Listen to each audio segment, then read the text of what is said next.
شيبتك هالدنيا؟ أو ايه، بعدها عم بتسيرك؟ لا اوف كورس شيبتني الدنيا. اوف كورس الحياة كل ما تكبر كل ما تعرف انه عن جد الحياة صعبة جدا جدا. الحياة ابدا مش سهلة، ابدا ابدا. إمم. الحياة امتحان كتير كبير، والحياة ولا يوم من الايام بتريحك. يعني انتبه، صدق هيدا اللي بيقول لك انه لا توصل لمرحلة بترتاح، ما حكي فاضي. والله بكره بس يصير معك مصاري كتير بترتاح، حكي فاضي.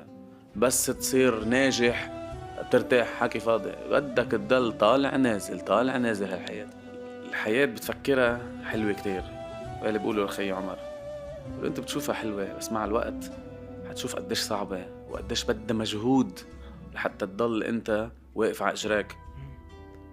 ابدا مش سهل تستمر بهيدي الحياة، وابدا مش سهل تنجح، وابدا مش سهل تضل واقف على اجراك، وابدا مش سهل تطلع مصاري، وابدا كل هيدا إمم. كله صعب.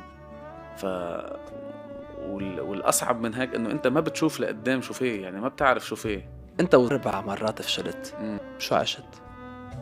عشت قلة ثقة، انه لا انا ما بستاهل او شيء، او يمكن انه انا اقل من اللي كل اللي عم بي شو اسمه. إمم. لانه بوقتها ما كنت اعرف انا انه ربنا بسكر لك ابواب وبيفتح لك باب يمكن احلى. وكان إمم. بوقتها هذا الباب ستار اكاديمي احلى من كل الابواب التانية. واصلا بوقتها ما كنت مجرب الحياة قديش صعبة، يعني انه والله انه الحياة لا بدها بتفشل بشغلة كذا. هلا انا مثلا هلا صرت اذا بفشل بشغلة ما بزعل، عارف انه في اشياء عم بفشل فيها بس في اشياء حانجح فيها. حتفشل مرة اثنين ثلاثة بس حترجع تنجح.